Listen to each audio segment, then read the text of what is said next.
Alright, so we are here in Kerbal Space Program for the first time on this channel. Yeah, I'm just gonna cut to the chase. The other day I made a rover, and a pretty large one at that. Here it is. You can see it's very large. And that is what she's... No, I'm just kidding. Okay. So, yeah, very big. Not much else to say. Won't show you me building the launch vehicle because it's quite boring, so I'm just going to skip to the launch. And here we are.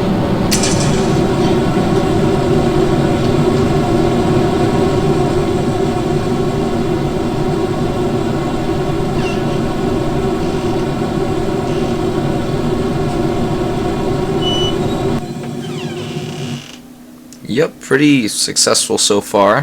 Definitely went with the more boosters approach while building this thing. But it gets the job done.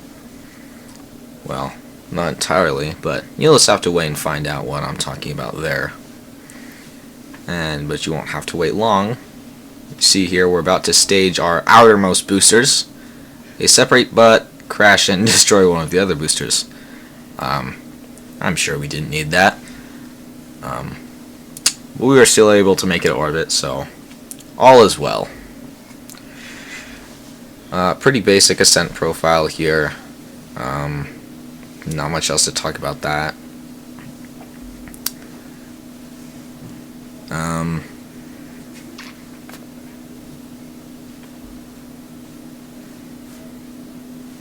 Yeah. Very lucky that the gimbal on the Mastodon engines, and Mammoth, I suppose.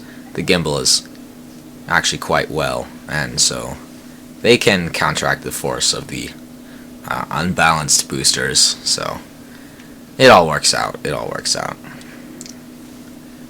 So we are going to be coming up here on fairing deployment. Yep, just like that. And our payload is unveiled. We got our circularization burn coming up right here now.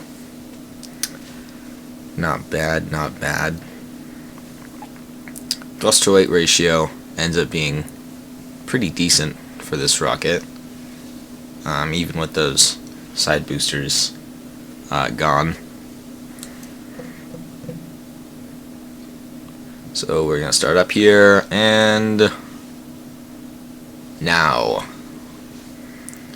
the eagle-eyed among you might have noticed how I had throttled up, and not by pressing Z, but by holding Shift about 1 second before the maneuver node.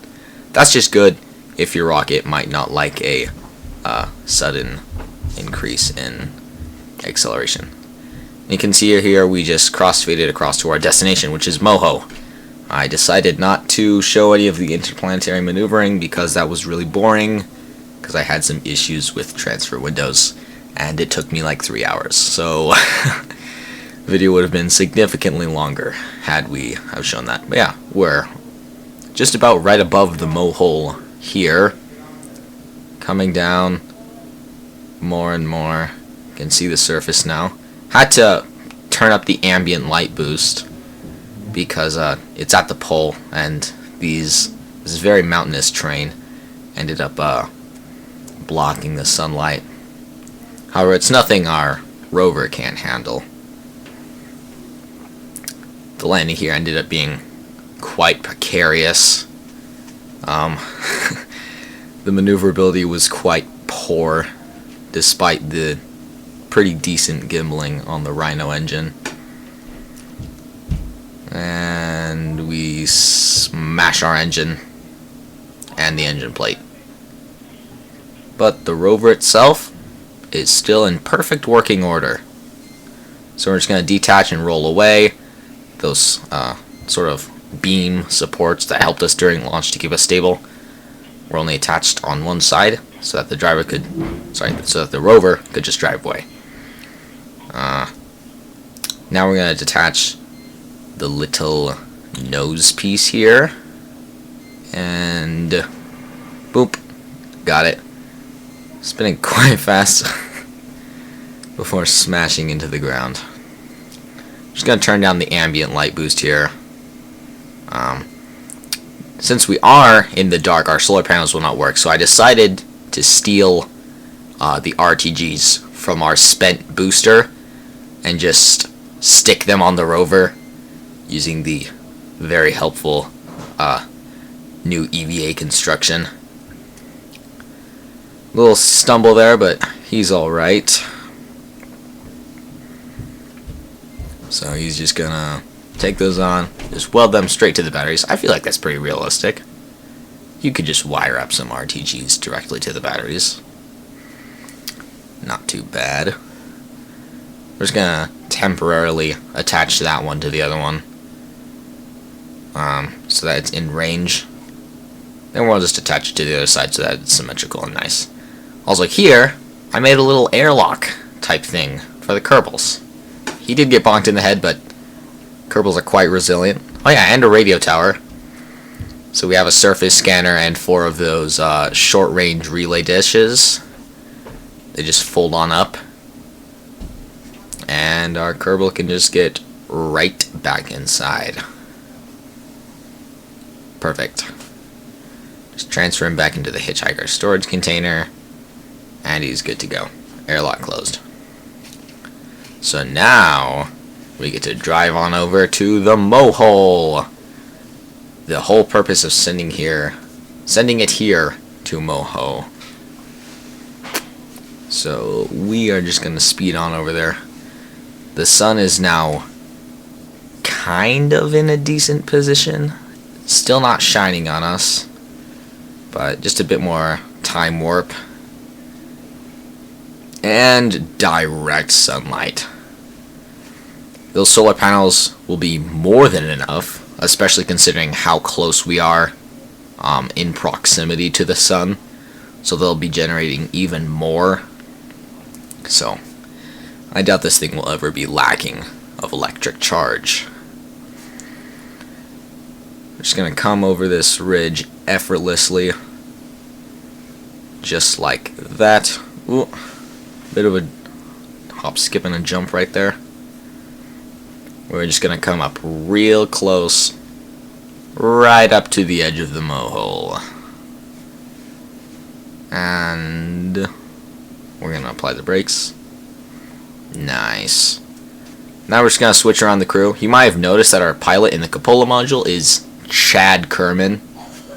Nice. So we're just going to put him inside one of our little rovers. And that is the secret of this rover. It is a rover that has an internal rover garage. So, I'm just going to show you that now. Mohole's gravity is actually a bit stronger than I anticipated. So, we were kind of scraping up on the docking part, but it's alright. Nice little cinematic shot of the platform being lowered down. And our rover can just drive up real close right here to the edge. Deploy our radar dish. Chad Kerman can hop out here. Make sure to put on his sun visor.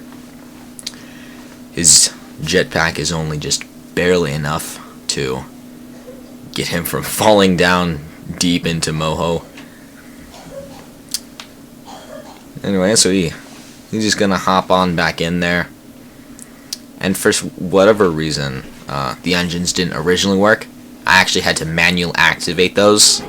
I didn't show that, but did happen. Quite strange. Still definitely not as buggy as KSB2. Quite nice view of the sides of the Mohole. We're just going to deploy our wheels up again, and we're going to try to land back here on the surface and get back on that platform. Now, it was actually quite difficult to get back onto this platform, so I just cut to it. Yeah.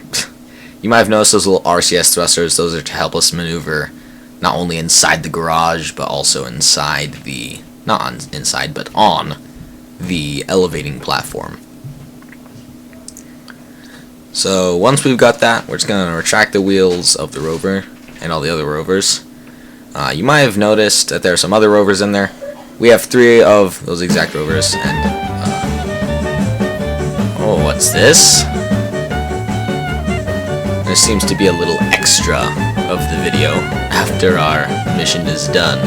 A bit of tomfoolery.